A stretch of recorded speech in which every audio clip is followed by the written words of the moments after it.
In this video I will going to give full comprehensive guide on how one should summon Lilith and how one should conduct in case he is a beginner and he wants to summon the Lady of the Night and the Mother of the Nightly creatures and the Mother of Demons.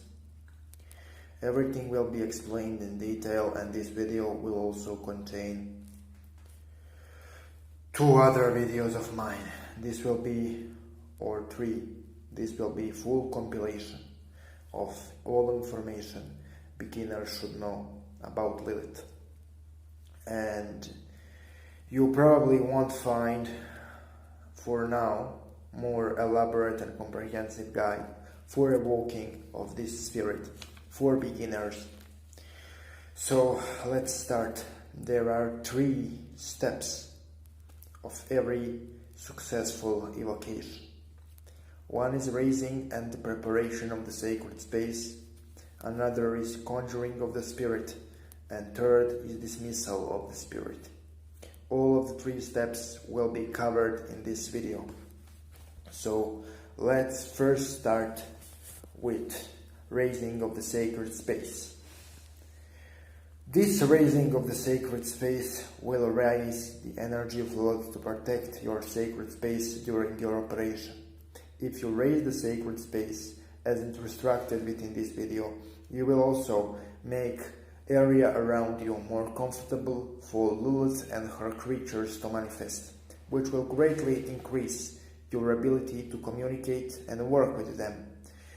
I said this many times in many of my videos, but if you don't have astral senses decently developed, what you should do is you should really practice evocation without expecting phenomenal experiences from your evocation, because in the same way deaf person cannot have phenomenal experience with music of Mozart, person without any astral senses cannot have a phenomenal experience with spirits, because you do not have ability to receive information from those worlds and realms, and it is not the fault of this ritual, really. You need to work on your senses and on your chakras and practice spirit evocation regularly in order to develop and hone your skills to feel the spirits. The more you do it, the better results will be. This video will also include astral senses development exercise with Lilith. And let us focus again on the topic of this part of the video, which is raising of the sacred space. All of the information and all of the chants vibrated in this video you will also see spelled in the description of the video, so you have everything in one place. If you don't know how some things are spelled and you cannot watch video over and over again, just watch the description of the video, and within the description you will have all of the chants spelled. So, how to raise the space? It is really simple. Repeat the following. Lilith Ama Ban Akumim, Lilith Enete, Naenu, Menenhea, Niane. Lilith, I call you now in your most benevolent form as the Mother of Idolaters to raise the sacred space for this powerful rite. Atave Lilith Neta. You should repeat this conjuration over and over again. While you repeat the conjuration, visualize the wall of white wind rising around your sacred space. Visualize and repeat the conjuration over and over again until you can feel the winds which rose in your space, as well as energy pulsating in some way, some kind of a pressure. Now, if you really don't have any astral senses at all, I think 300 repetition of this hymn will be enough to raise the space. But if you have senses developed in any way, then as soon as you feel that protective energy rising, that wind rising, that pressure rising around the edges of your space, then stop repeating. And maybe repeat a few more times just to fortify it even more, and then proceed to summon the spirit. Once you successfully raise the sacred space, it is time to proceed with evocation itself. Evocation, just like raising of the sacred space, is indeed designed for beginners, and it is designed to be extremely simple and do not require any additional tools. But before you engage in evocation itself, it is my duty to introduce you to the aspect of Lilith you should conjure in this video, which is best aspect for beginners. Now we need to talk a little bit about Lilith as the Mother of Idolaters. It is the aspect of Lilith which is good for teaching and guiding the beginners. This aspect of Lilith is good in teaching of sorcery, consecrations of idols, initiating into dark forms of paganism, initiating into her specific aspect, correlating to the desert of Ashar, which is her astral realm. This form of Lilith is also really fundamental in guiding you how to tap into your own personal power. But this aspect of Lilith, of her as a mother of idolaters, isn't really sexual and isn't really predatory. If you want some kind of succubus working or sex magic working, this is not the aspect you should call. But as a beginner, it is my honest opinion that you shouldn't engage in any form of sex magic with her, and you shouldn't engage in any form of sexual sorcery with her, any form of work with succubi or incubi, because this form of work is extremely dangerous and extremely draining. Not because Lilith is malevolent, but because daggers are dangerous no matter how you use them. In the same way, daggers are dangerous, powerful forms of sorcery are dangerous in the same way, no matter how you use them. So, Lilith as the Mother of Idolaters can also attune your aura for beginner workings and guide you slowly towards more advanced stuff. She is really one aspect of her which is good at giving birth to an actual magician. This form of Lilith is also the most compatible form of Lilith if you want to work with her alongside with other spiritual systems which are not so compatible with the qliphothic energy. If you, for example, want to include Lilith in your Celtic paganism working, or Slavic paganism working, or Germanic paganism working, or any other working for that matter, this is ideal aspect of Lilith to conjure. Deeper mysteries of Lilith, if you really want to go deeply into her mysteries, demand your full attention, and many other paths and currents are not compatible with her deeper mysteries and aspects. That's why I chose this aspect for this video, because it is most compatible with the larger amount of paths we have today. Now, when we clarify what aspect of Lilith should be called and what that aspect can do, I need to clarify once again. It can teach astrology, sorcery, consecration of idols, initiate in large amount of pagan path workings, and many other paths. It can help you reach other spirits, help you develop astral senses, help you fortify your energy body, help you a little bit with your low life. However, there are other aspects of Lilith which are better for long life. But this one is also good, and it can kind of help you in initial stages of gnosis and self-knowledge. But this aspect of Lilith, as far as I know, is not as deep and dark as many other aspects. This is really an aspect beginners should approach, and the more advanced forms of these aspects are kinda approachable through other forms of her more. So this is really kinda an interface aspect to initiate the sorcerers into her path and many other paths.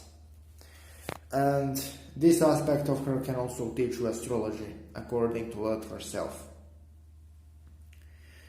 So after you rouse the sacred space and fortified everything really well, it is good for you to proceed with evocation.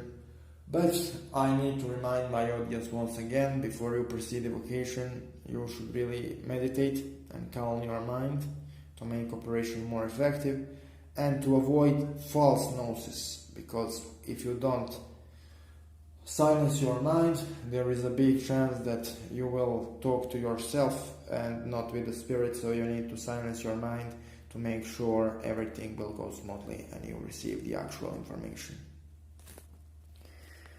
Lilith Kene Anai, Lilith Kene Anai, Lilith Kene Anai, Lilith Kene Anai, Lilith Kene Anai, Lilith Kene Anai, Lilith Kene Anai, Lilith Kene Anai, Lilith Kene Anai. Etae Lilith Vai, Etae Lilith Vai, Etae Lilith Vai, Etae Lilith Vai, Etae Lilith Vai, Etae Lilith Vai, Etae Lilith Vai, Etae Lilith Vai, Etae Lilith Vai. Matia Lilith Ene, Matia Lilith Ene, Matia Lilith Ene, Matia Lilith Ene, Matia Lilith Ene, Matia Lilith Ene, Matia Lilith Ene, Matia Lilith Ene, Matia Lilith Ene. I call you Lilith in your most benevolent form as the Mother of Idolaters. Lilith Neati, Lilith Neati, Lilith Neati. Lilith Neati, Lilith Neati, Lilith Neati, Lilith Neati, Lilith Neati, Lilith Ama Ban Akumim, Lilith Ama Ban Akumim, Lilith Ama Ban Akumim, Lilith Ama Ban Akumim, Lilith Ama Ban Akumim, Lilith Ama Ban Akumim, Lilith Ama Ban Akumim, Lilith Ama Ban Akumim, Lilith Ama Ban Akumim. Repeat this conjuration of Lilith over and over again until her energy arrives. Now, after we discussed how you should summon her, then we should discuss your conduct. To make things short, your conduct should be respectful. And first time you summon her, you should just tell her to empower you as she wishes and get her to know you. You shouldn't ask her for anything unless the situation is urgent, because the best way to fuck a relationship with the spirit is to start asking them for shit immediately, especially for the shit they don't like. They won't respect you a lot if you immediately start asking for shit and you are not capable of commanding them or binding them in a way.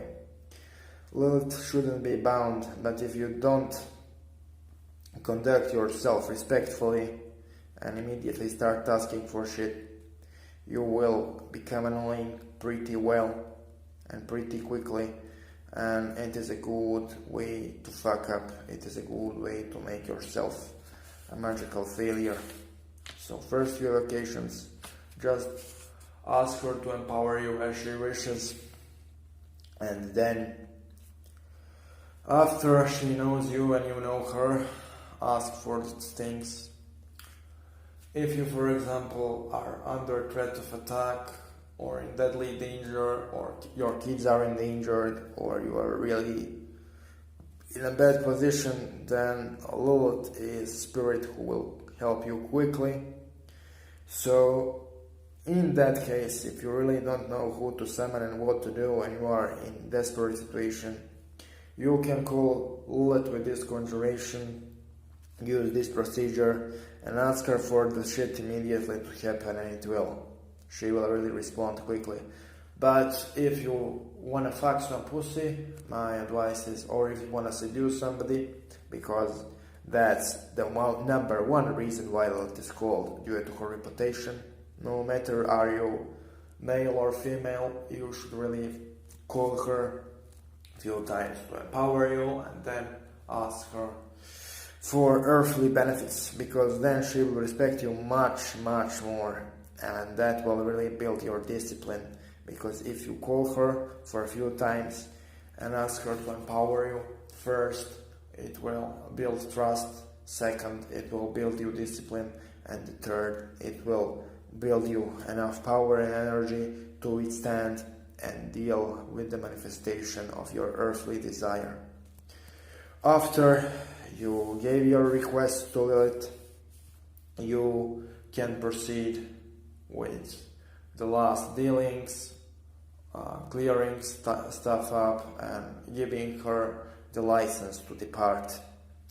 Now, I will discuss a little bit in this video how you should give her your request.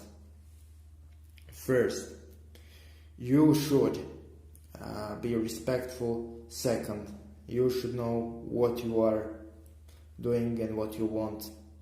Third, you should tell what you want in a commanding voice and decent manner. Thing number 4, after you issue the command, you should visualize the end result and transmute the energy of that visualized end result to Lilith until you cannot focus on end result anymore. And last but not the least, you shouldn't command Lilith, because that's recipe for failure. She cannot stand being commanded. After you gave her your requests and after you really said to her what you want and cleared everything, you should recite the conjuration for dismissal and give her the license to depart. Now we'll talk about importance of license to depart, why it is fundamental, and why you should really have one license to depart handle in your every magical operation. And I will also give you license to depart, which is really good for Lilith and her Lilith. Now let's explain first what is the license to depart. The license to depart is conjuration or incantation or banishing you use to thank the spirit because he arrived and to remove all of his energy from your space. Now let's explain when you should use the license to depart and when you shouldn't use license to depart. You should use license to depart if you introduced yourself to the spirit and you kind of just started working with him, and once you kind of work with spirit just for obtainment of some earthly desire without any deep spiritual intention, then you should use license to depart. You should also use license to depart if you work with some really heavy energies and you don't want to go into really deep working, because then if you don't use license to depart, well, even if spirit leaves, residual energy will remain, and that will kind of fuck you up and fuck you over if energy is heavy. So let's explain right now why you should, as a beginner, use license to depart in a case of Lilith. There are 3 main reasons. The fact that you are a beginner and you cannot handle the spiritual energies in general, that Lilith's energy in general is really heavy and can cause extreme side effects if somebody cannot handle it, and the last part why you should use license to depart is that Lilith herself are always accompanying Lilith, and they can be really messy and fuck with you a little bit if you are a beginner and you don't know what you are doing. Not because they are malevolent, but because Lilith wanna play, and some of them are just created, so they don't have a lot of experience, so sometimes they will unintentionally do some nasty things to humans, because they kinda don't know how us humans work. They completely live in their own different dimension and they are not accustomed to our human world. So I will right now recite the conjuration and the license to depart for Lilith herself. Lilith itue Neta, Hashtave Lilith Atasi, Atave Lilith Ase, Lilith Metue Nitu, Lilith itue Neta, Hashtave Lilith Ase, Lilith Metue Nitu, Atave Lilith Ase. Lilith, with those words, I close this rite. Let the tempest cease. Leave. Remove all of your winds, all of your sons and daughters from my sacred grounds, and devour those who refuse to leave, and you will be summoned again. Let mashtan Kene, Etae Lilith I, Atave Lilith Atasi. So, you should repeat this over and over again until you feel that Lilith left. So, this is last step of this beginner guide for summoning Lilith. This video will also include 3 other videos from my channel. It will be almost 2 hours long, and this will be, together with those 3 videos, complete guide for summoning Lilith for you. This license to depart piece of evocation is equally as important, just like raising of the sacred space and summoning. As a beginner, you need to know how to remove them from yourself. If they don't want to leave after first few repetitions of this, repeat this over and over again until all energies of Lilith, all spirits accompanying Lilith and Lilith herself leave. Sometimes it will take a little bit of time, a little bit of repetition, but they will leave more or less without any disturbance because of this. This is channeled specifically to help you all beginners remove the energies of Lilith after your rites, and I tested this and Lilith confirmed me this is effective. If you don't banish Lilith effectively, some of those few things can happen. They can cause poltergeist activity, they can make you a little bit ill, or give you a few crazy visions. And that's not what you as a beginner desire. Working with Lilith is extremely beneficial, but it also has some risks. You will be informed about them in later part of this guide. Thank you for your attention, and let's go to the next lesson. And I need to add something for you all to know. You see, a lot of people are asking me, how can I get into any form of occultism, sorcery, spirituality, serious mysticism? And my answer to this is like, it's easy to get in. But once you get in seriously, you cannot get out. So before you start any fucking thing, be mindful of this, okay?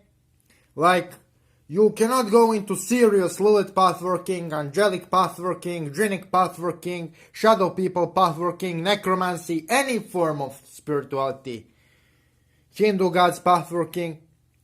You cannot go into it really deeply and then just back off, and then just fuck off. You will destroy yourself and your entire motherfucking environment. So, don't ask yourself, how can I start with this? Ask yourself, can I commit to this? And am I serious about this? Okay, dabbling is nice and fine. You can use those rituals to dabble. But once you cross a certain boundary, my dear friend, You cannot get out. Thanks for watching this part of the tutorial. Let's go to the next one. Today I will present to you a short and effective method of cleaning energy centers. So first call Lilith using magical chant. Lilith Ama Lilith Ama Lilith. Once she arrives, then do the following to clean your own energy centers. Just put your finger in front of the energy center you wanna clean, and then use that finger and visualize little tentacle coming from your finger into the energy center you wanna clean. After you focus enough, you will actually create that tentacle on the spiritual planes. After you created tentacle, command yourself to clean all of the impurities from the energy center. Hold that finger and tentacle in front of the energy center for 35 or 36 seconds. After you did so, just use your willpower and put tentacle out of your energy center, and the cleaning of energy center is finished. Way to really easy do so is to call Lilith and learn psychic vampirism. This way you can create tentacle really easy after you learn vampirism, and also you will be able to really quickly create those tentacles, because vampirism really increases your ability to manipulate your energy. Since you possessed the energy of Lilith for this exercise, after you ended cleaning all of the energy centers with already suggested method, call Lilith to fortify your energy bodies and empower you. And then the ritual of cleaning of your energy centers will be completed. And this method not only cleans your energy centers, but also empowers you, fortifies your astral body, and decreases the chances of you being attacked by vampiric entities. Peace out. I think this was enough for today.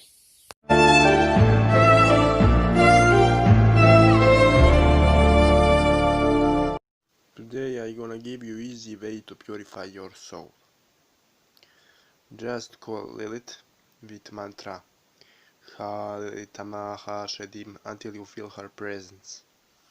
Then put your hands near your ears and visualize tentacles coming from your fingers and reaching deep into your aura. Then command yourself to clean your aura through those tentacles and put the dirty energy into the fingers. Do it until Lilith says it is enough. Then, after you finished cleaning, command yourself to cut tentacles and clean the aura from the process of removal of dirty energy. After you do so, command Lilith to clean your entire energy body. Offer her some blood upon the sigil and burn it down. With this act, your cleaning of the aura with the help of Lilith is complete. Thanks for watching. So a lot of people are messaging me how they can start working with Lilith, and here is method how. So I channeled magical chant, which does two things. First thing this magical chant does is it calls the most benevolent and approachable for beginners aspect of Lilith. The magical chant for calling this aspect of Lilith is Lilith Ama Ate Lilith Ama Ate Lilith Ama Ate. This magical chant also raises the sacred space. So my advice is first repeat this chant first a few times until you rose the sacred space, and then after you did so, use also this chant to call Lilith upon. Now, how you can use this chant to raise the sacred space? It is really simple. Repeat the magical chant and focus on your intention to raise a barrier around your ritual space. If you can, visualize the white wind of energy blowing around your ritual space and protecting the area. If you cannot visualize, just focus on your intention and on feeling of protection. Once you are able to feel the protective wall around your space, then you should recite the chant with an intention of summoning Lilith upon. Now, what are the signs of Lilith appearing? It is really simple. It can vary, but for those who don't have astral senses developed, it's usually a pressure in the head, a weird presence in the room, oscillations of heat and cold in the body, sudden arousal in genital area. Sometimes it can be even as a sudden emotional outburst. It can be few knocks. For beginners, it's mostly a pressure in the room and pressure in the forehead. Now, when some of those signs appear and when you feel the presence of the spirit in the sacred space, then my first advice is for beginners who are reaching out to Lilith to introduce themselves to the spirit. Tell who you are, tell why you summoned, etc. My advice here is don't request anything from her materially for first few summonings. Use first few summonings to kindly introduce yourself to her and empower yourself. Request from her to open up your psychic abilities for first few summonings. This will enable you to more effectively communicate with the lady, as well as empower yourself in multiple different ways and manners, which are unique to her. My advice is also to not request first few summonings anything related to your love interest or some sexual or erotic gain. If you wanna really build strong relationship with Lilith, and if you really wanna work with her for a long time and work with her as your guide, don't request from her anything for first 5 to 7 summonings. The only thing you should request is some kind of spiritual empowerment, or just introduce yourself to entity and tell her to empower you however she wishes. Because that's really fundamental foundation. If she sees that you are really involved in work with her beyond sexual gratification or money, she will show you the aspects of herself which are necessary for your evolution, and she will observe you as a potential ally and not as a food. Because if you really go pretty hard on her with material requests for first few times, in some cases she becomes really pissed and partially predatory. So I won't say that she will kill people who piss her off. That happens, but rarely. But she usually gets irritated and starts like giving them unpleasant dreams and shit, with clear, a little bit malevolent intent. So you kinda need to be respectful for future summonings. But she is definitely having a soft spot towards like single mothers or handicapped people and things like that. She's kinda protector of those marginalized groups, in my experience. However, in a case of mothers or a woman, she will usually take more masculine approach and kinda try to harden them and to work with them to forge them into stronger individuals, and that's sometimes painful. Now, another prerequisite for working with Lilith is to not give her blood or seed too early, until you kind of summon her, or menstrual blood too early, until you kind of summon her for a few times, really, and you kind of work with energy a bit, give her like blood and sexual fluids and shit like that, or food offerings, or flowers, or wine, shit like that, after fuse first summonings. For fuse first summonings, my advice is don't give her anything, just ask her to empower your ability to perceive her and to kinda introduce yourself to her. Giving her a bunch of shit immediately is not recommended, because whenever you are giving her shit, you are partially tapping into vampiric form of her, and vampiric form of her can be dangerous. This magical chant, which I recited in the beginning, specifically calls motherly aspect of Lilith, and motherly aspect of Lilith is known for giving energy. So for first few times, you call her up to receive energy from her. You call her up to introduce yourself, and in return for your introduction and dedication to her in those rituals, she will give you energy in her motherly form, which is summoned through the chant. And after you build up your relationship with that motherly form, then start working with her more deeply after those first 7 to 10 rituals.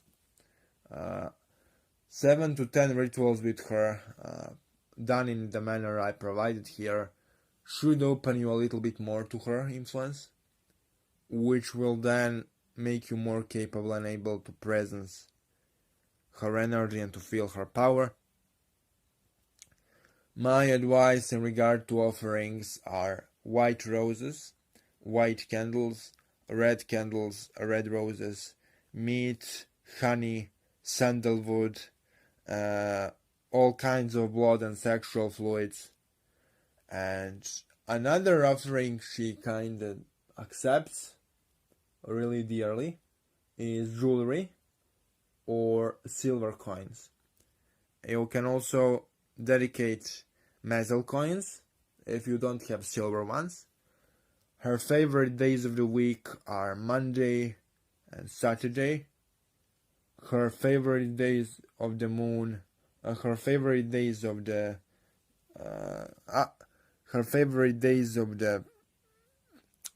moon are technically the black moon or the new moon, as it is called, and she is more approachable for summoning in her destructive aspect during the waning phases of the moon, while in her more creative aspects she is more approachable during waxing phases of the moon.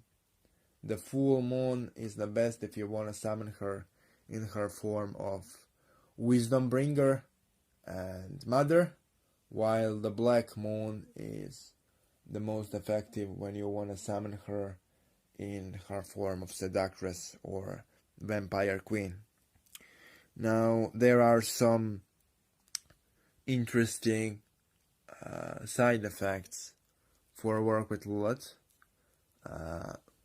One side effect I noticed with everybody is increase in sex drive. Another side effect I notice is increase in dreams. Your dreams will become more vivid. But in a case of you having some kind of unresolved issue, mentally you will usually have nightmares. So after you have nightmares, when you start to work with Lilith, that's nothing bad. How do you know Lilith is attacking you and it's actually a painful nightmare? So if you kinda started working with Lilith and you fucked something up and you have a nightmare, but after that nightmare you wake up and then you kind of feel pressure on your chest and you can see a female figure on your chest or the shadow of that female figure or shit like that, you probably fucked something up. But this kind of fuckery happens pretty rarely, and I throw it really just as a warning for people who fuck up. But if you respect what I said in this video, and if you really do as instructed, there are really small chances of you fucking up. It is my personal opinion that altar to Lilith shouldn't be erected in the beginning of your practice. Dedicating altar to Lilith should be done after months or years of study under the Empress of the Night and the Queen of Demons and the first wife of Adam, because her energies can be really heavy for your apartment and the place you live. And if you open a permanent gateway, it can create some fuckery. So don't open and dedicate the portal to her and altar to her unless you really know what kind of energies are you wielding. There is also one really important warning for witches, and that's the fact that Lilith will not harm your children. If you are witch and if you work with Lilith, she won't harm your children if they are born children.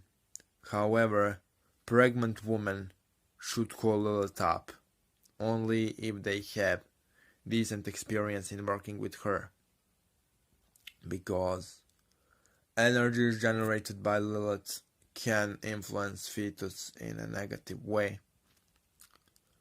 Not because Lilith is malevolent, but because her energies are not compatible with energy radiation of many fetuses. And even if Lilith doesn't have malevolent intention towards them, sometimes intensity of Lilith presence can do some shit to pregnancy. So it usually doesn't end in miscarriage, as far as I know, but it can create some complications. So it is recommended for pregnant women without experience with Lilith to either call somebody up who is experienced in work with Lilith to ask her should she work during pregnancy, or don't work with her during pregnancy at all. But if witch worked with Lilith earlier and had strong developed relationship with Lilith, then work with Lilith is actually recommended during pregnancy, because if Lilith favors the female, she can use all of her power to literally guarantee safe pregnancy more than any other spirit I know of. She is really capable of protecting the pregnant woman she cares about. Now, as far as males are concerned, many males become dick obsessed and sex obsessed while working with Lilith. This can result in extremely negative consequence for the male initiate. He will really give too much sexual offerings to Lilith and one of her succubi, and what will happen is health of the initiate will deteriorate, and his spiritual faculties will deteriorate. Lilith will usually warn initiates and her male students to not express their sexual energy too much, and also to not repress themselves too much. But she definitely won't hold your hand outside of your pants.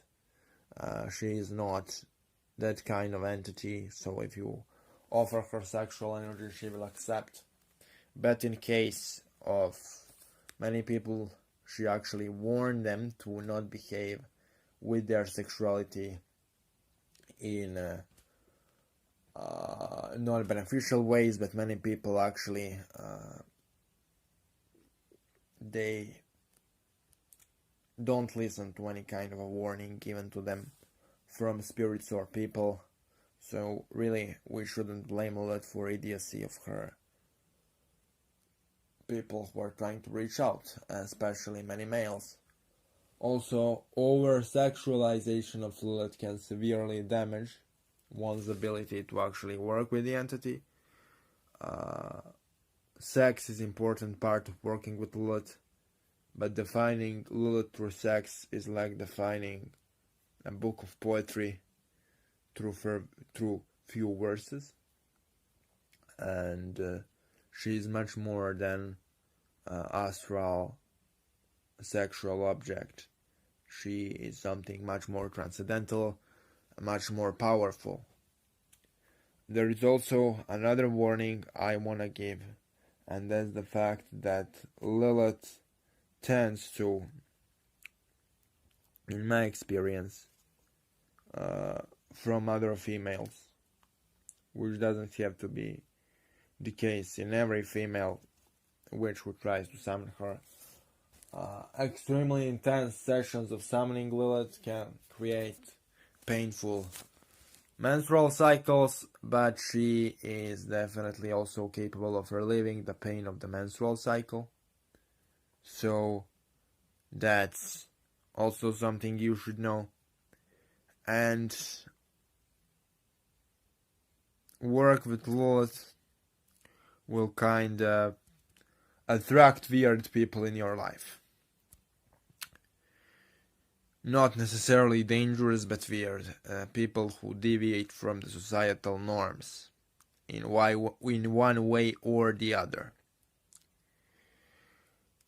And it is my personal opinion that Lilith is not affiliated or associated with many male entity. A lot of people try to pair her with Samael or with Lucifer or with Satan. In my opinion, she has a relationship with many male entities, but she is not subservient to any of them, and she definitely doesn't accept orders. And yeah, do not command Lilith if you wanna have a beneficial life in general. Commanding Lilith without respect can create absolute chaos, which I do not recommend. If you use candles in your work with Lilith, as I recommended previously, the best candles to use are black, red, and white.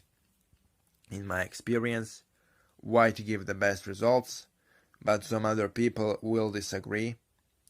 If you want to really empower the candle deeply, you should call Lilith upon, then carve her name in a candle in Hebrew, and then ask Lilith to consecrate the candle. So that's how I use candles in work with Lilith. If female wants to give really powerful offering to Lilith, really, she should offer to Lilith her menstrual blood, because that's the most powerful offering female can give. There is one procedure for offering menstrual blood, honestly, and that's, if you are a male, what you should do is you should put the menstrual blood of certain female individual on your hands, and then call it upon, and literally raise your hands to the sky and wait as Lilith drains the energy from your hands, from the menstrual blood on your hands, into herself. Another way for the females to do is a little bit different. So for the females, you should carve her name on the edges of the plate, and then you should, at the bottom of the plate, draw her sigil, and then you should call Lilith to consecrate the plate when you summon her up. And then, after you consecrated the plate, during your next menstrual cycle, put whatever comes out at the plate and then cool it upon, and then offer the menstrual blood from the consecrated plate. So those are the instructions. I think that this kind of shit shouldn't be done by beginners. This is a little bit advanced, but a lot of people constantly message me about offerings and shit like that, so I think I needed to share this with the common occult broad public. So, yeah. There are also 2 other magical chants I want to share with you in this video. All the 3 magical chants recommended in this video will be in the description of the video. So, second magical chant I want to share with you in this video is Agrat Veretia Lilith. In this chant, and with this chant, you summon Agrat Bat Malat with the help of Lilith. Agrat Bat Malat is really good for beginners, and she is good for healing, initiation, imparting of visions, and general nurturing of new people in black magic. Another chant I want to share with you all is Lilith Karina Enaitu, Lilith Karina Enaitu, Lilith Karina Enaitu. So this chant is a little bit different. In this chant, you, with the help of Lilith, summon Karin of whatever person you want to summon. Shortly, what Karin is jinn who is born with the person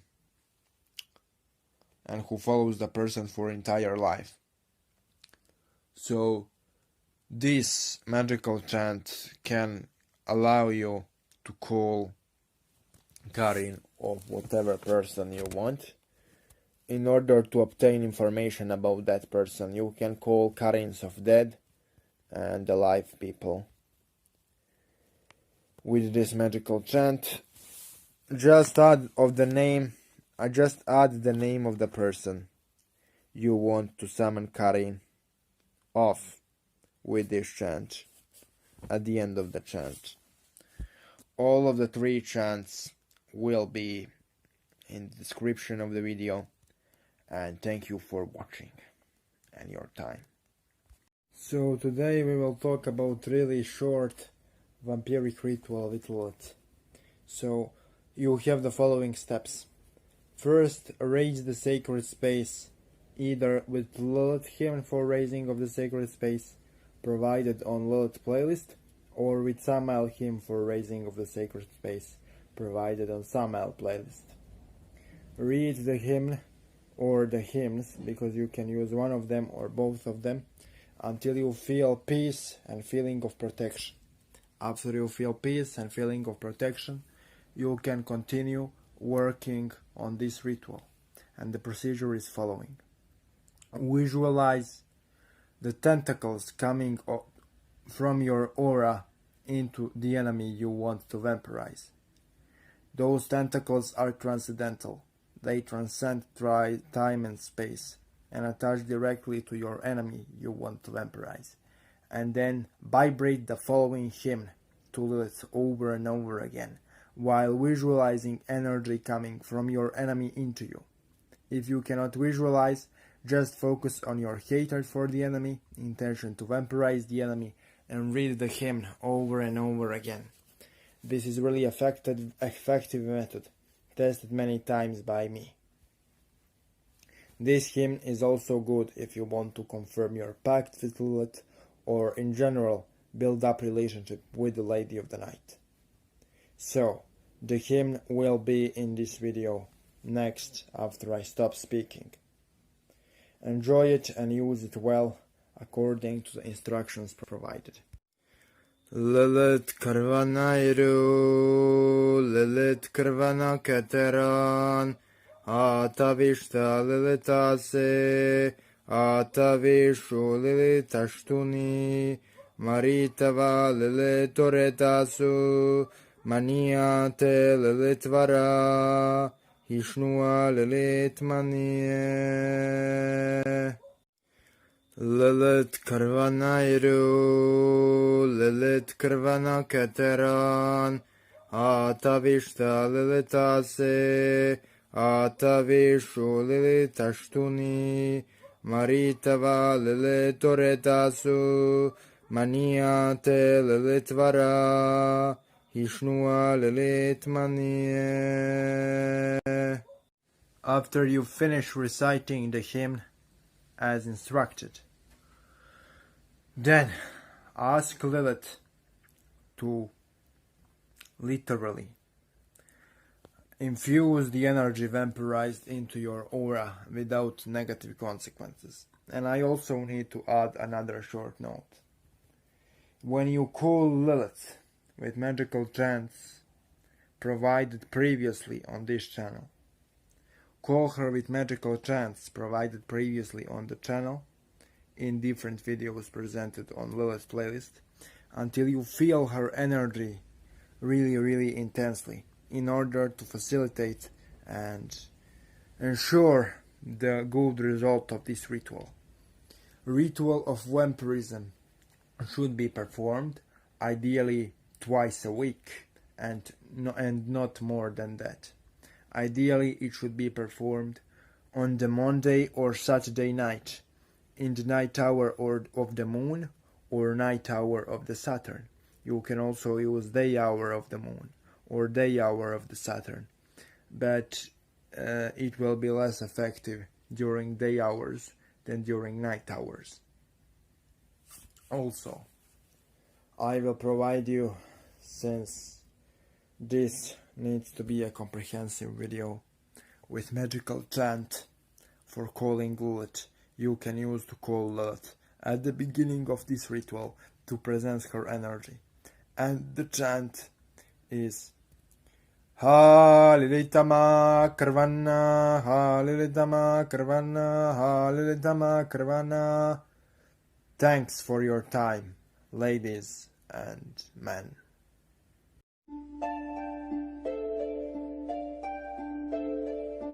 Hello, today we will talk about Lilith and her realm. Now, Lilith is attributed to two realms within a tree of death. Now, let's explain what the tree of death is, and I will kinda give you my understanding of what it is. Now, according to my personal knowledge, to be honest, is a little bit different from traditional Kabbalistic understanding. And since I was never exposed directly to traditional Kabbalistic understanding by some rabbi, the only thing I can give you is my personal experience and my personal conclusions I came to while practicing. So let's start. According to my personal knowledge, demons, what we know as demons, or the spirits which reside within tree of death, spirits known in Hebrew lore as Shadim. Okay, those spirits, according to my understanding, do not inhabit, especially in first four qliphothic worlds. Those first four worlds, you have 10 of them, or 11, depending how you count. First four qliphothic worlds, Nahimot, Gamaliel, Samael, and Arag Zarak, those first four worlds, are actually deeply connected to our physical world. According to my knowledge and experience, demons especially if we talk about demons which reside within first 4 worlds of the Tree of Death. Nahimot, Gamaliel, Samael, and Arab-Zarak aren't located in some transcendental realm beyond our understanding. Those first 4 glyphotic worlds of the Tree of Death are actually deeply connected and intertwined with the mundane world we are inhabiting. According to my understanding, there are spiritual gateways and portals within the surface of the physical earth we inhabit. And many of those spiritual gateways and portals are either directly part of the earth we inhabit or are closely connected to it. According to my personal knowledge, the first 4 realms of the Tree of Death, which are the demonic worlds, are actually connected with our own realm, especially first world, which is Nahimot, or Black Earth. This world is actually running through our mundane reality, and many spirits which reside within Nahimot, or Black Earth, are actually part of our mundane lives. Many entities which we know as shadow people in modern times are actually spirits of the Nephilim, which are coming directly from Nahimot, or at least originate from there.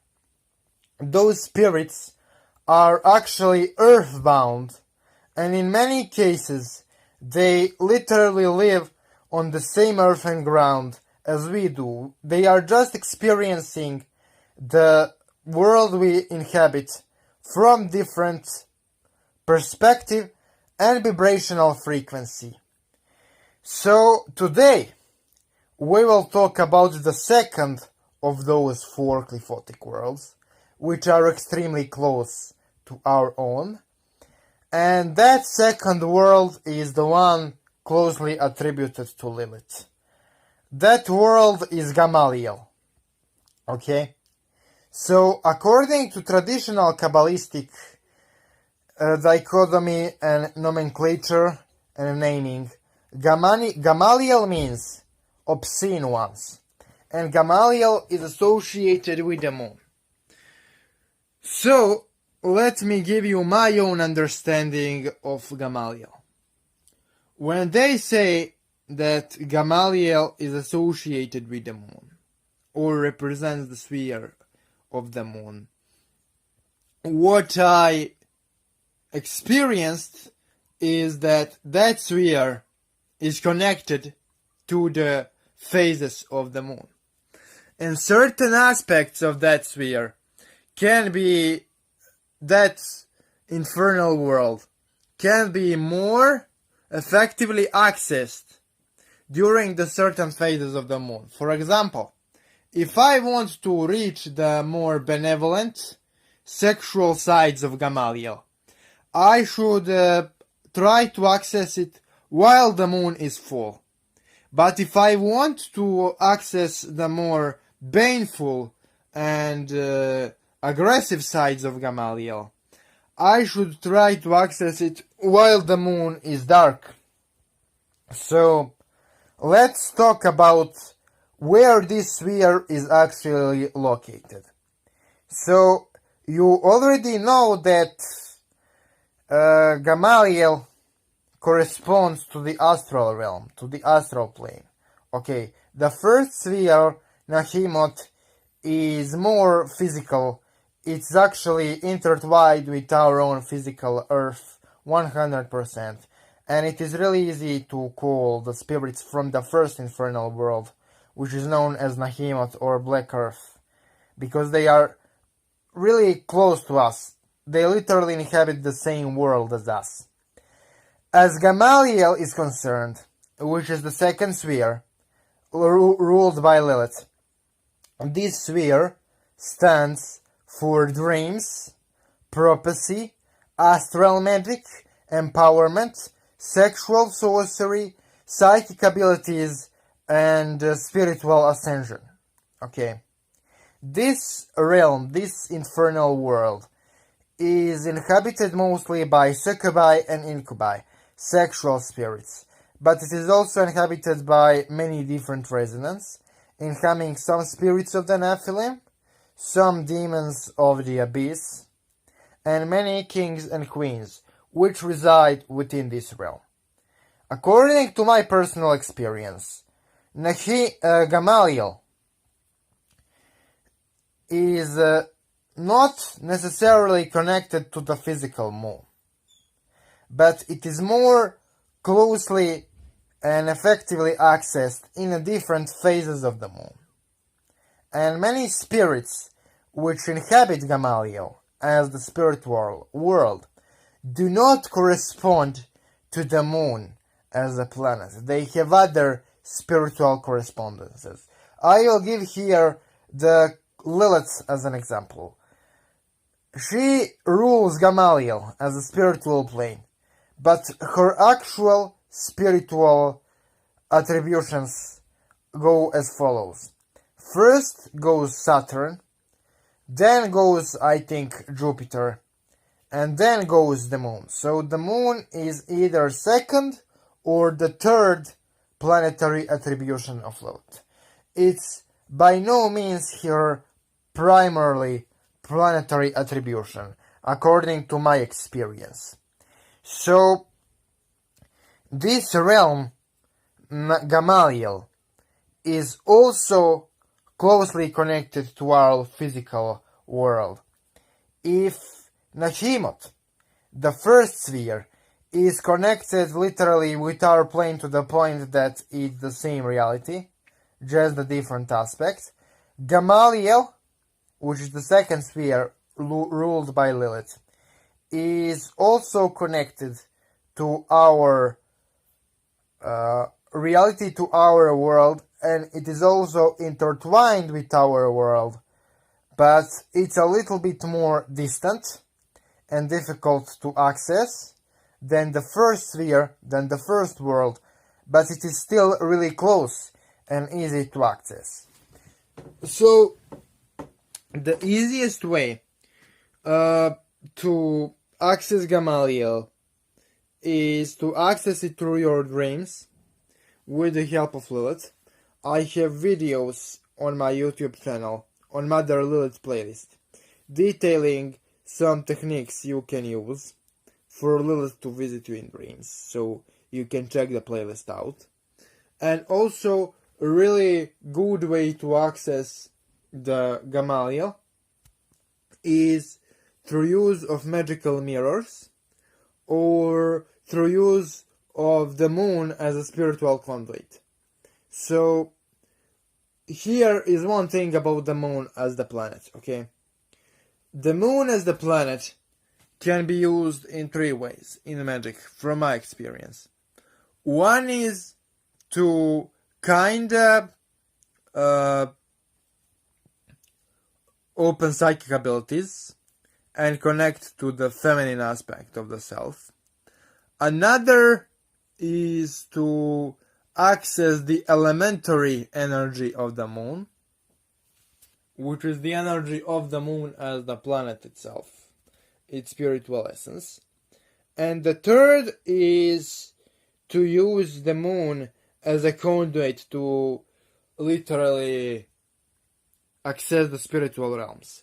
Now, moon itself can be used to access many spiritual realms and planes, including the cliphotic world of Gamaliel. So, according to how Lilith instructed me, you should invoke her and then look at the moon as a sigil with an intention of connecting to Gamaliel, of connecting to this world, to this realm. And it will kinda produce results. Really good results. You will have visions, you will have dreams, you will have spontaneous surges of information. So, pretty much this is the method how I access Gamaliel. You can also use Glyphotic sphere workings from the blog of VK Jehanu. Go to his blogs and go to the section known as Glyphotic sphere workings, and you will get the information you need to access Gamaliel through magical chants. But right now I want to talk about how initiation into Gamaliel influenced me. So when you initiate into this Glyphotic world, you literally, when you reach this demonic world, have some effects upon your soul, body, and the mind. This world corresponds, as I said earlier, to sexuality, psychic abilities, dreams, prophecy, astral body, and hidden aspects of the psyche, corresponding with sexuality. So to me, it confronted me with my own hidden sexual urges. It developed my psychic abilities. It developed my astral body. It increased my ability to vampirize and be better psychic vampire. And it also made me more capable of communicating with Lilith and her spiritual offspring. So this was a short summary of Qliphoth about the first 4 demonic worlds, especially about the first 2, and this will kinda be first video in the series, my personal series about the Qliphoth, and I will kinda share with you my experience about those initiations and how those spheres work from my experience. And I think this is enough for today. I will talk more about Gamaliel in the next video and about Nahemoth too. So I will talk about those Qliphotic worlds more in the future. This was kinda more like a summary, like a first video on this topic. So I think this is enough for today, and thanks for watching.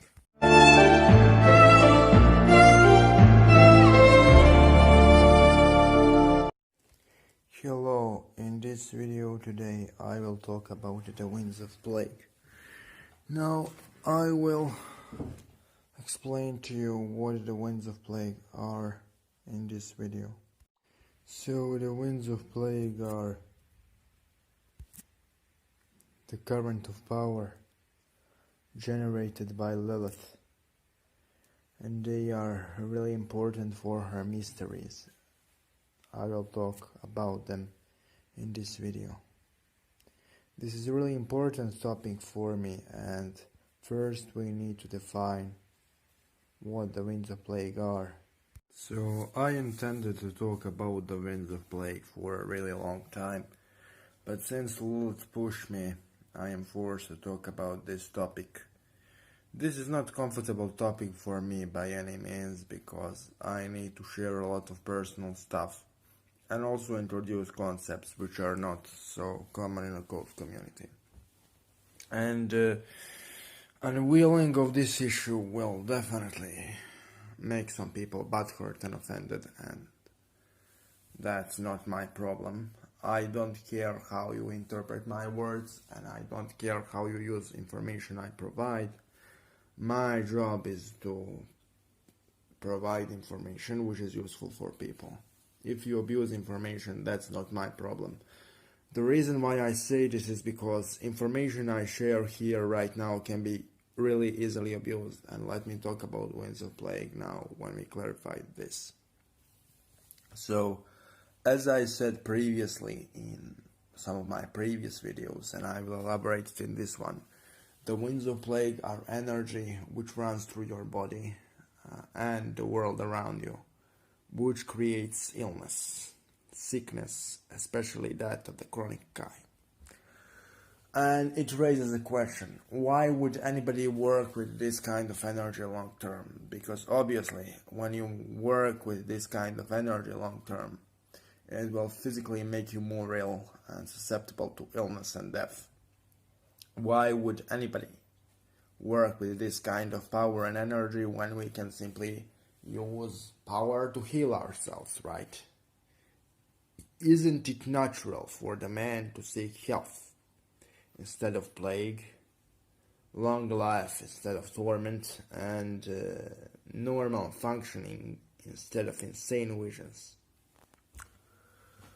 So, for majority of people, harnessing the type of energy which causes illness and sickness is not the way to go.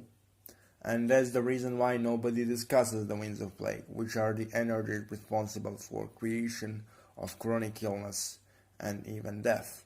So why would I or anybody else tap into this energy? The answer is really simple. When you enter the realm of the spirits, when you enter the spirit world, you change the metaphysical, physical, and emotional state of your body.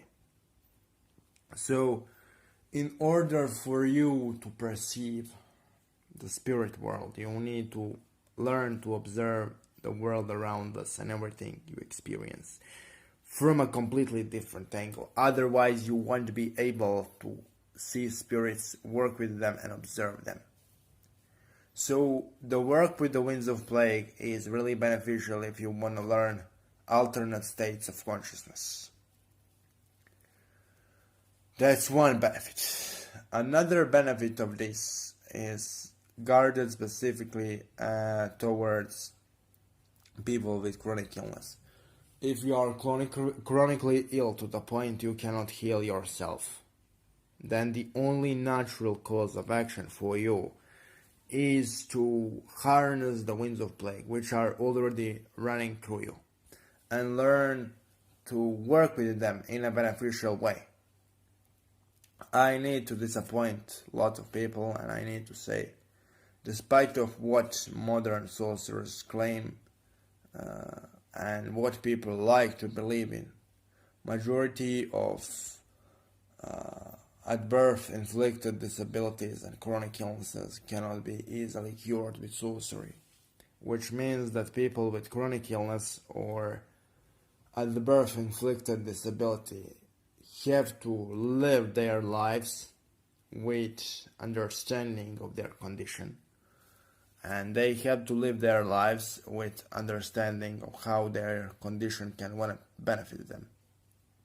Extremely strong traumas as well generated the winds of plague. For example, if you are severely raped, there is a big chance that you will never recover from the incident completely. But what you can do is you can learn to deal with psychological consequences of the act using sorcery, and you can learn to harness the specific winds of plague generated by the event to empower yourself. A lot of people will disagree with this notion I am bringing here, and they will say how I am nihilistic or how I am fatalistic. But I am partially speaking from personal experience. There are things which are difficult to heal or repair with magic, and the only thing you can do is to deal with the consequences and use the consequences for your own benefit. Every type of energy, no matter how disgusting, can be used for your benefit. Entire point of this video is to tell people who are either disabled, chronically ill, or severely traumatized that they can use the energy generated by their difficult experience, which is known as the winds of plague, to improve their lives instead of seeing their difficult condition exclusively as a burden. Now, why I am telling this? Well, I am telling this because there are groups of spirits which are able to help you to tap into this winds of plague current. And the spirit who is able to tap into this, with whom I am the closest, is definitely Lilith. He introduced me to the concept of the winds of plague and how it operates within my body specifically. So it is my job here on this channel to share with you how winds of plague can be used and utilized. specifically through the mysteries of Lilith. If you want to tap into superficial mysteries of Lilith, like basics of sex magic, or I don't know, dream work, or basic vampirism, you don't have to tap into the winds of plague. But if you really want to harness the mysteries of this infernal entity deeply, then you need to tap into the winds of plague, because this is the energy current she is known for in her original mythology in Hebrew lore, as well as older Mesopotamian and Sumerian mythological stories. Lilith and her kind, Lilith, were known to be the bringers of illness, sickness, plague, hunger, and drought. So they are inevitably linked to the winds of plague and to the energies I already described. So, what are necessary and immediate spiritual benefits from working with this kind of power?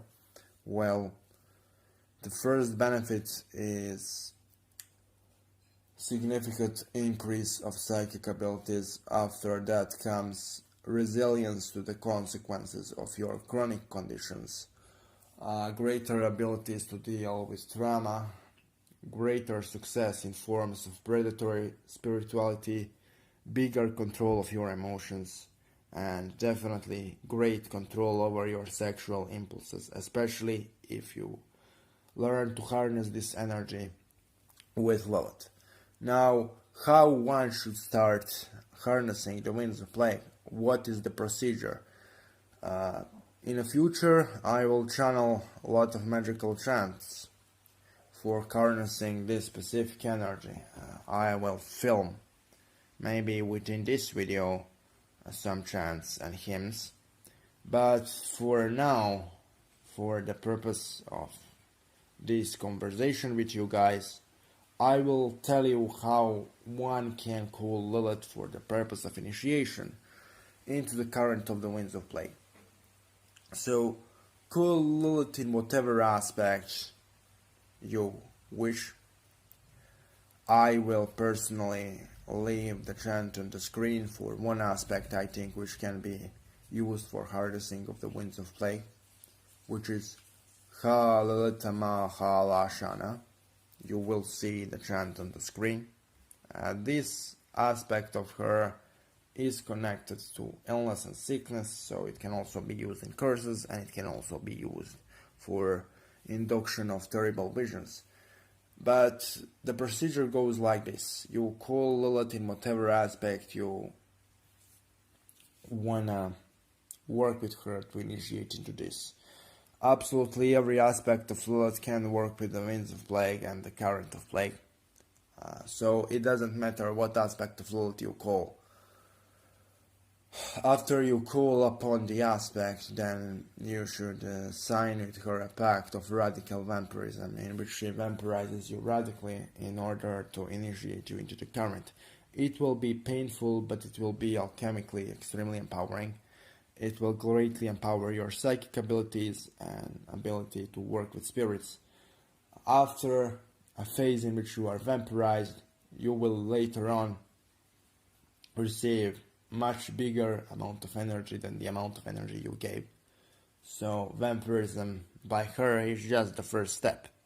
After you make a vampiric pact, he will take large amounts of your energy in order to prepare you to work with this current. When that happens, then she will return to you much bigger amounts of energy than she took, and then you should engage into radical psychic vampirism. Now, when this happens,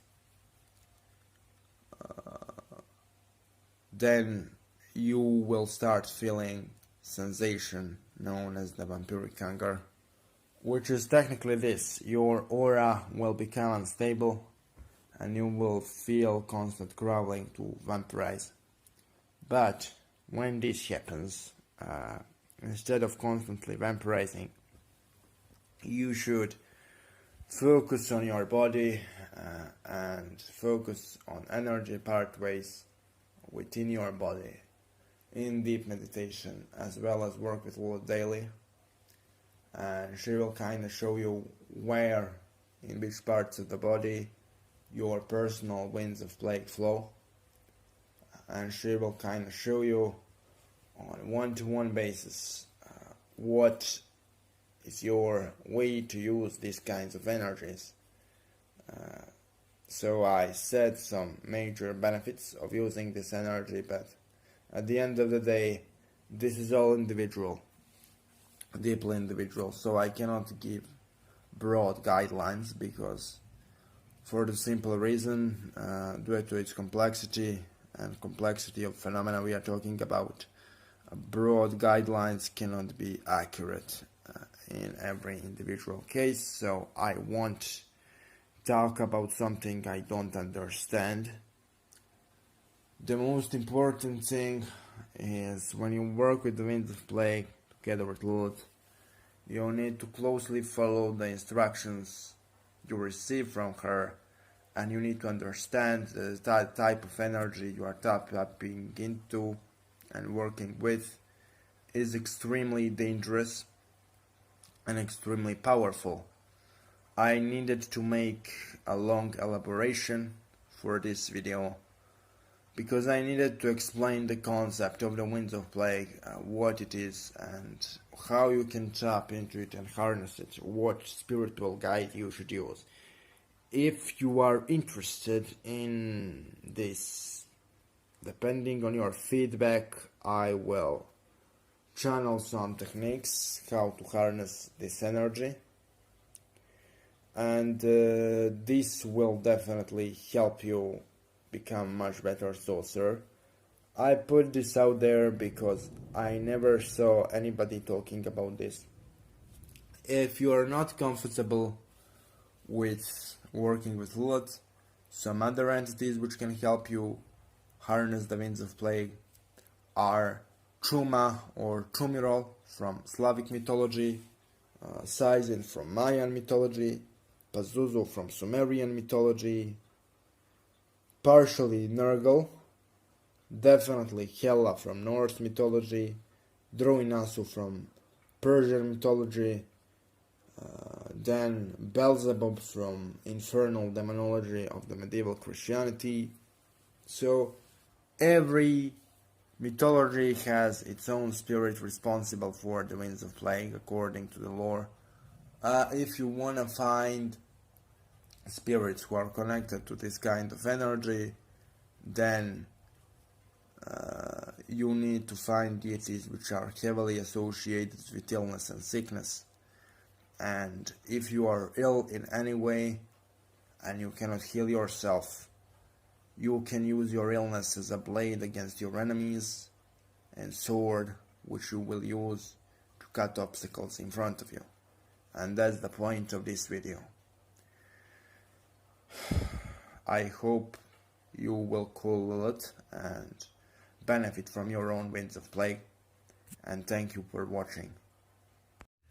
Hello, so today I am going to give a few short warnings regarding work with Lilith, and say to you, my audience, that Invocation of Lilith is coming tomorrow, but I need to give those warnings before I film the video, because a lot of people, including me, had certain experiences with the lady I need to share, and not all experiences with the lady are positive, but it doesn't mean that the lady is malevolent.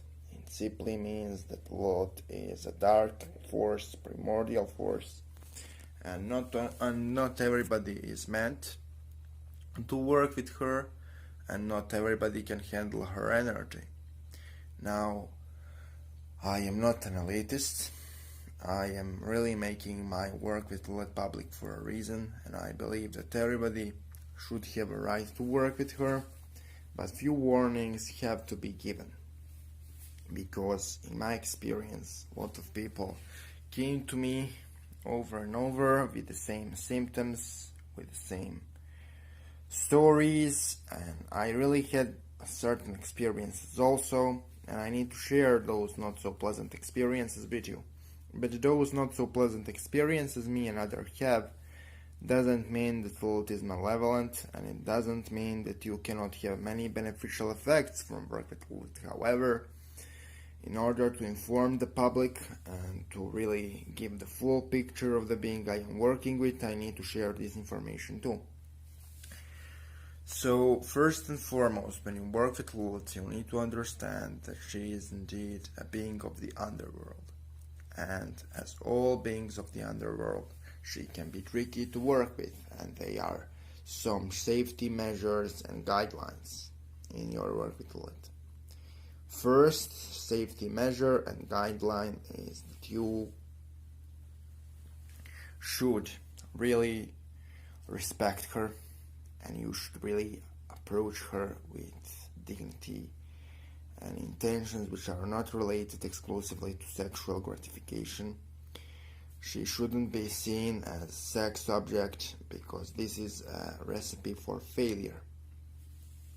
Also, it is recommended to call her in a deeply fortified sacred space and in the presence of other spirits, especially when you work with her first few times. Now, she can also be the first spirit you are working with, but please call her in a fortified sacred space in order to avoid some rogue succubus showing up.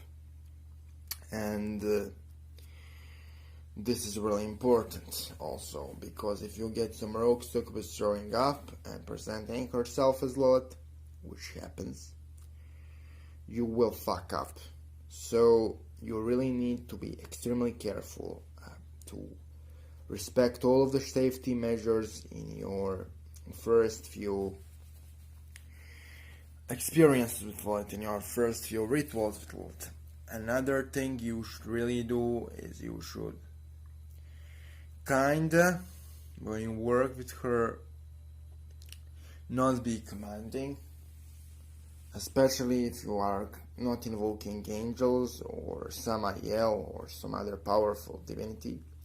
Because if you really command without any authority in you, it is a recipe for failure.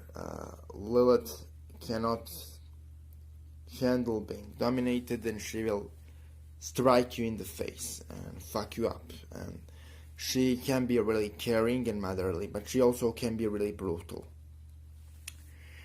Another warning I have for people is to not be overly submissive.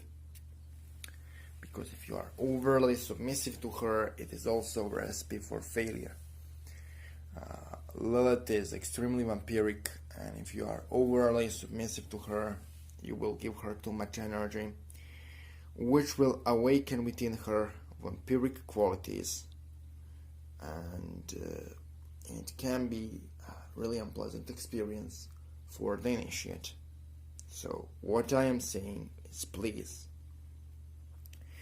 don't be overly submissive, and don't observe yourself as a slave, because that's a recipe for a failure. Lilith doesn't like being commanded, but it's not impressive when you try to lick her pussy either, in order to get some favors. You need to have a self-respect, and especially if you are submissive just for purpose of some kind of sexual gratification, whatever, she will fuck you up.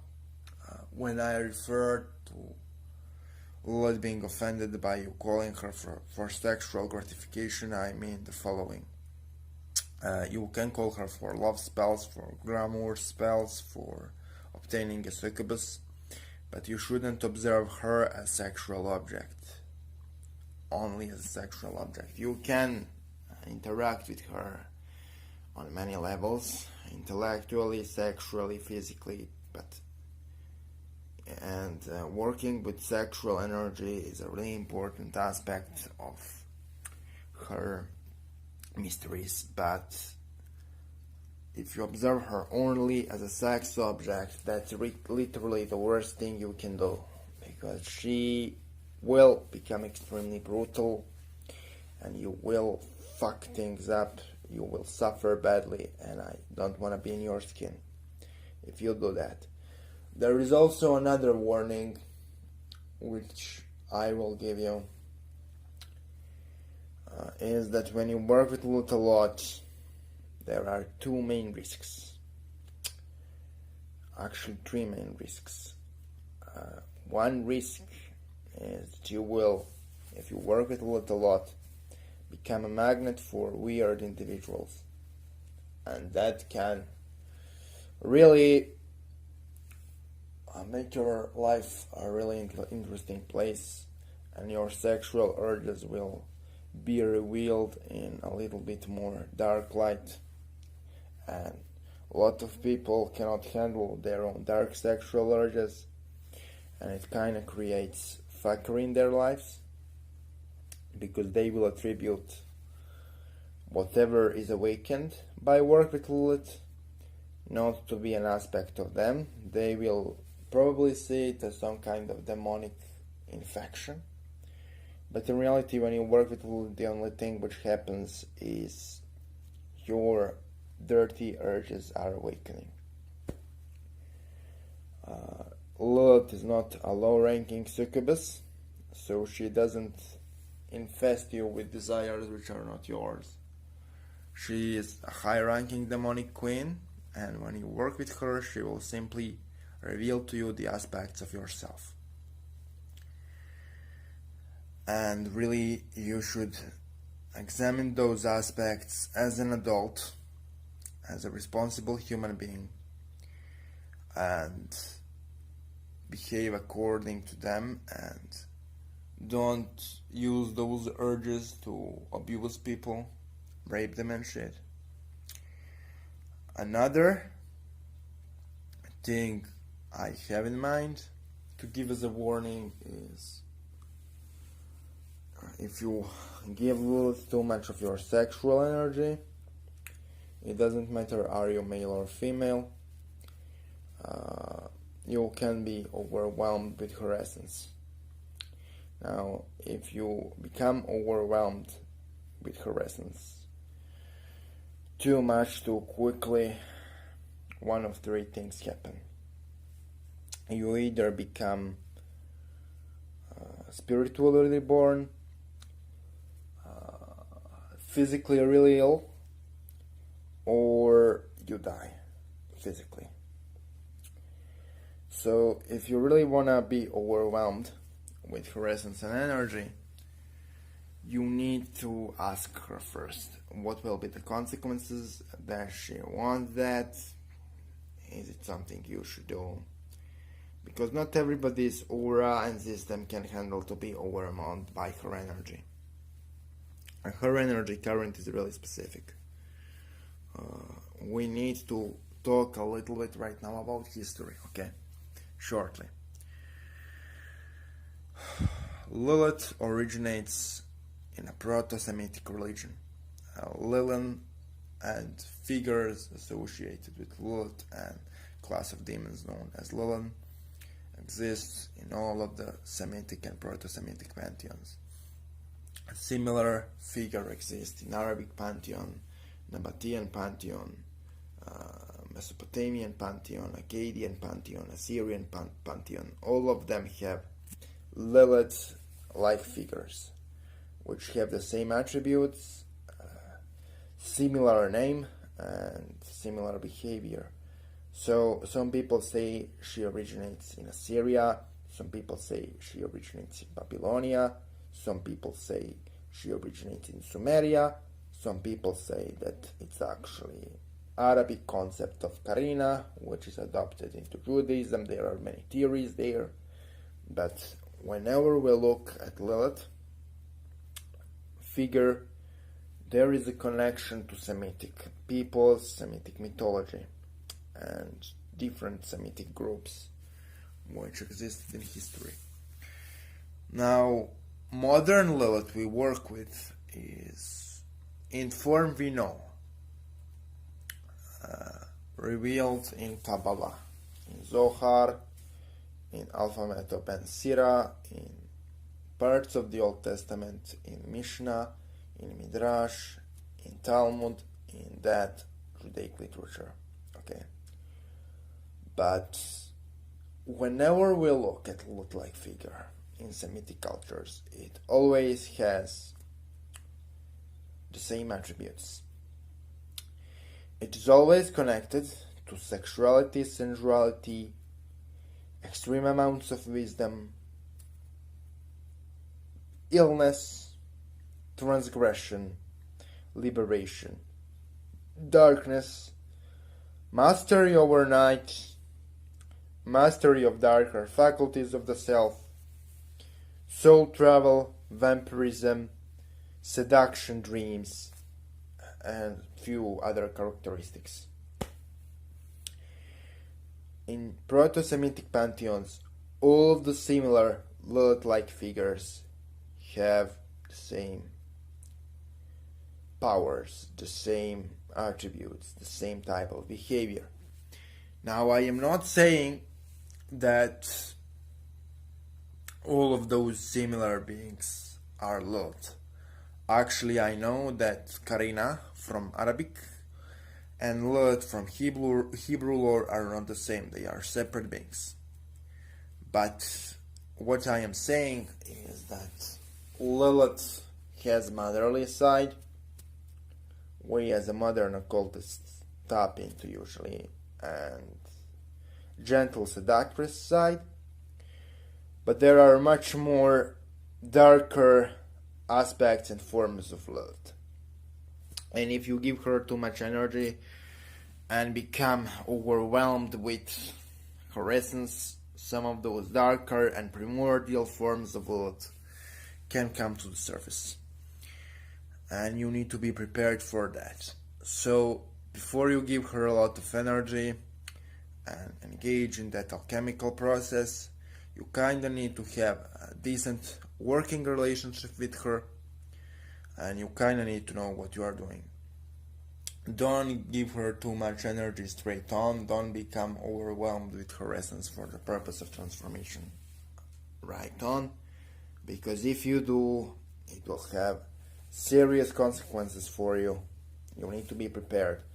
I suggest working with Lilith every day, not every day, but once a week, a few times a week, 2 or 3 times a week for 3 or 4 months before deciding should you work with her really seriously for the purpose of alchemy and transformation. Now, why I am saying that? If you tap into too much of her energy too quickly, especially if you invoke, what will happen is, since Lilith specifically has a certain energy form, energy current attributed to herself, known as the winds of plague. I talked about winds of plague in other videos of mine. It is a really important aspect of my practice. But to keep it short, the winds of plague are technically the currents of energy which show all of the weaknesses of your immune system spiritually and physically and make you temporarily kinda ill. So if you invoke her every day without decent preparation, what can happen? And if you either evoke her every day intensely without decent preparation, okay? I'm not talking about slight evocation, like few chantings and shit, or slight invocation, like few repetitions. I'm talking about serious rituals, okay? Like, I'm talking about when you tap into her seriously to the point that you have minor aspects of poltergeist activity, intense dreams and shit like that. Okay? So, if you intensely tap into her seriously every day, without giving yourself time to adapt to her energy, what will happen is your spiritual immune system will definitely have severe reaction to the winds of plague current. That will result in you either becoming physically ill or having intense visions which are difficult to handle, or being attracted and vampirized but by some of her subordinates really intensely. And that's not a pleasant experience. Now, there are certain steps for preparation to serious work with her. Now, she should be called, if you really want to prepare for this, if you really want to do serious work with her. So I am giving this word of caution, so smallest amount of people can fuck up. You should really start with some aspect of Lilith which is not seductress and succubus. So I am giving a word of warning to my audience. Don't use traditional demonic can to call Lilith. Traditional demonic can which is used for calling Lilith is Rei via Savage Lilith Lirash. Please don't use that in the beginning, because that aspect of her which stands behind Niane is really a succubus aspect of her, and this aspect of her can be really dangerous. In majority of cases it isn't, but mother aspect, in my opinion, is much safer. So my advice is to use the chant on the screen to call her mother aspect and to start working with that. And call her for first few months only twice a week. Every Monday and every Saturday. Those are the days of the week in which her presence is stronger. And use either Sunday night and Monday night, because they are both astrologically part of the Monday, and Friday night and Saturday night, because they are astrologically both part of the Saturday. And work with her during the days I mentioned, in the hours of Mars and Saturn. Night hours are better than day hours, because her essence is stronger during the night than during the day. Work with her in those days and hours. If you can, organize yourself twice a week. If you cannot organize yourself on those days and hours, that's fine. But I am giving you the best dates so you can have the best experience. Work with her 2 times a week. And really call her to prepare for this serious working and path working. After month or 2 months or 3 months, when you pass all of the introductory kind of tests from her, which won't be really difficult,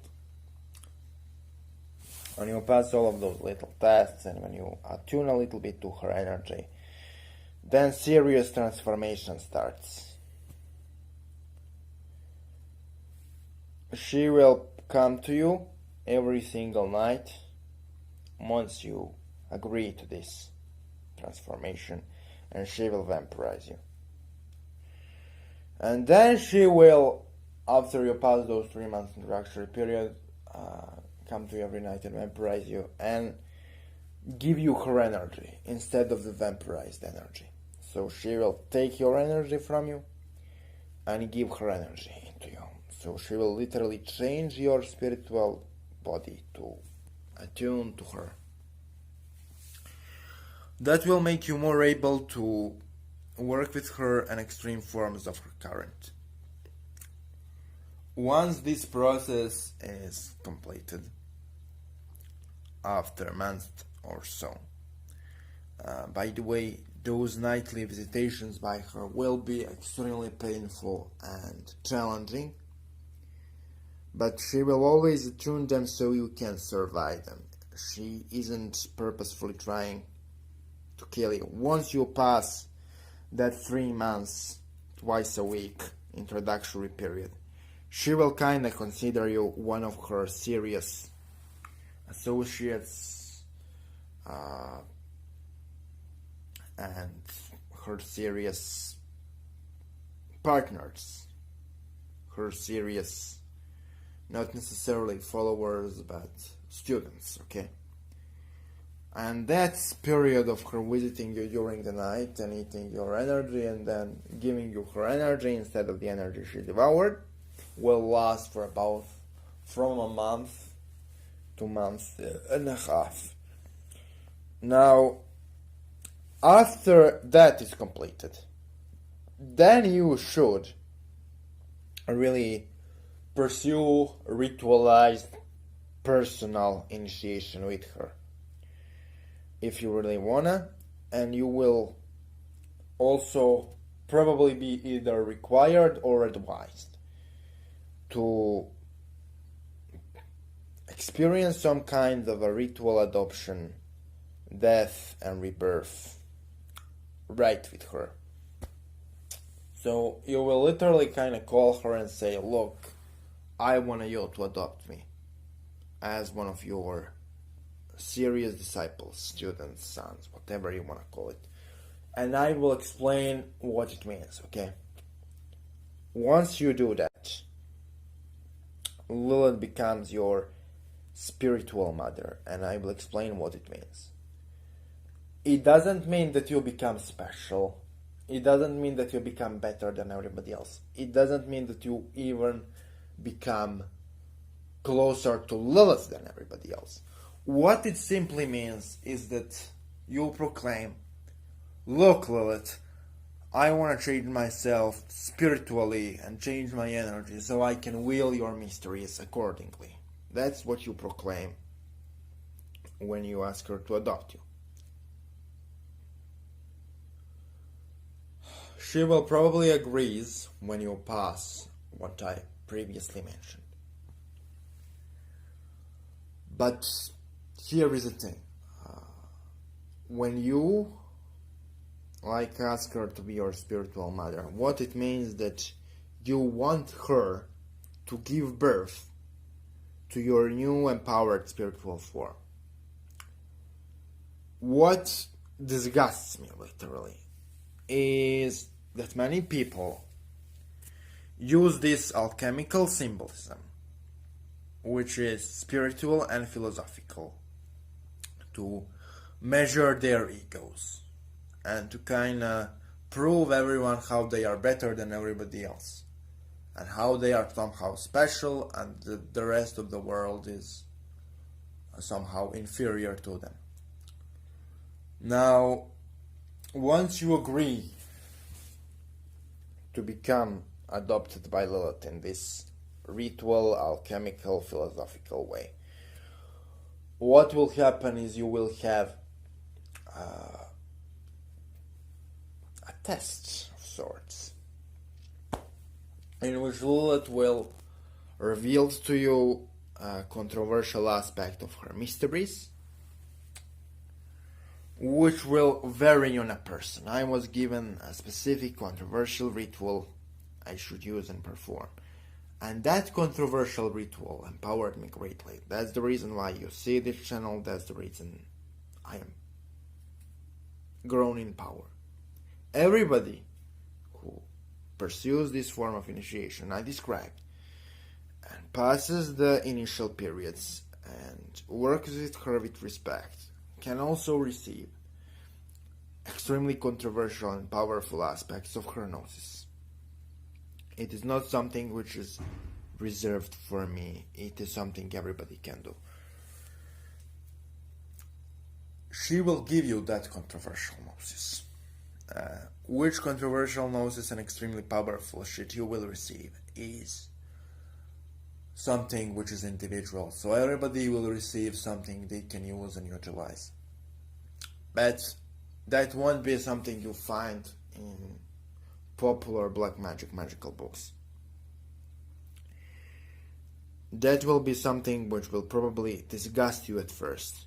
But later on, if you really go beyond the limits of shame and start practicing it, you will actually find out that not only that ritual is necessary for the world in general, but it is also really empowering for you. Now, what I advise to people who come to this point is to not reveal that ritual to anybody else, and to not reveal to the public that they do this ritual, and to not involve anybody into channeling the aspect of that ritual or work with them in the aspect of that ritual. Because when you receive that ritual, majority of people will either try to kill them because they do it or judge them because they do it. The judgment and hatred will 10 out of 10 times be hypocritical. As judgment, as we know, it always is in majority of cases. But it will happen. When you tell people what Lilith told you, they will judge you. Okay? If you give them that ritual. So don't give that ritual to anybody else until you master it completely. Until you really can use it and handle it. Keep it for yourself. For the sake of your safety and for the sake of your nerves. Once I truly master the ritual I received, I am obligated by the pact I signed to share it with the public. So don't worry, I won't be a dick which keeps really powerful shit just for himself. You will get extremely powerful ritual I received in a few years. But right now, I didn't master my own ritual I received from her to the point I can give it to the public. But I made the mistake of telling it to a few people, and they didn't understood it in a way it should be understood, and I had really big problems. I also involved other people in channeling the aspects of that ritual completely unnecessarily, and that also created me many problems. So don't be dumb as I was, because you will simply fuck shit up. It won't help. Also, that ritual will give you extreme amounts of power, extremely quickly, especially if you repeat it. So you need to be really careful how you use it, and you also need to be really careful to not become ego-driven and egotistical due to enormous amount of power you will receive in extremely short period of time. I almost fell into that trap, and I harmed many people unintentionally. It was extremely disgusting on my part, and I will regret it until the day I die. But what is done is done. I am not right now doing everything I can to undo what I did. So also be careful to not become ego-driven and fall into ego trap. Now, since you came to this point in which you received the ritual, there is another next step after the ritual. But you need to keep in mind that once you receive that ritual, by receiving the ritual, you have an informal pact with her which doesn't have to be formed. You literally become one of her. How can I say this without sounding like an edgelord? You become one of her extensions. You become infused with her energy to the point that you become extension of her essence, partially. Which means that you cannot stop working with her when you want and how you want, completely. You will always be connected to her in a way. Even if you summon all of the hosts of pagan pantheons, etc., to slaughter her and banish her, no matter what you do, at the point of receiving your own version of controversial right, you become connected to her in a way which cannot be cut. And that form of a connection is stronger than usual pact people make.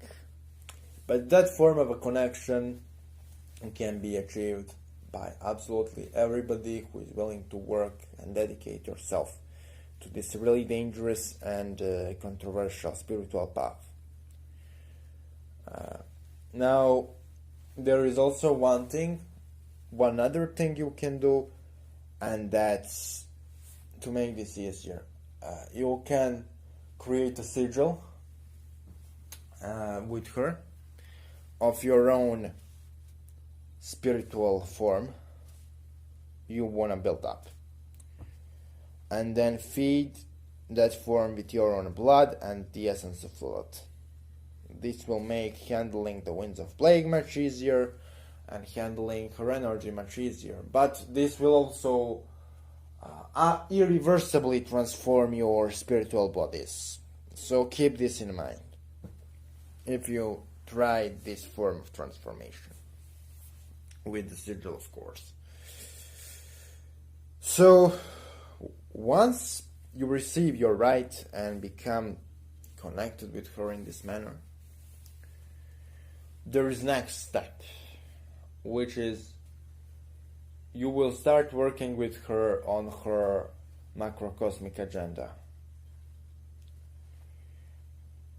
You have right to refuse this, but if you refuse to work with her on her macrocosmic agenda, she kinda won't be as willing to give you another controversial aspects of her mysteries.